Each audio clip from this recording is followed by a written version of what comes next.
सीधे उतारी राइफलवा के गोली देबो भेजा में मारी।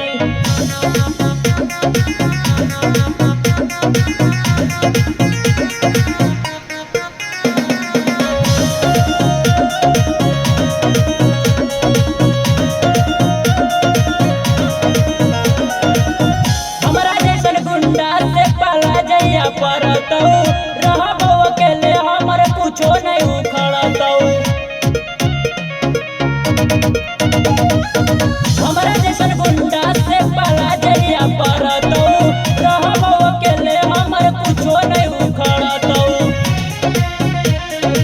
रहत हमेशा हमरा संग में दुनाली रहत हमेशा हमरा संग में दुनाली राइफलवे के गोली देबो भेजा में मारी तू नदिया के गोली देबो सीधे उतारी राइफलवे के गोली देबो भेजा में मारी।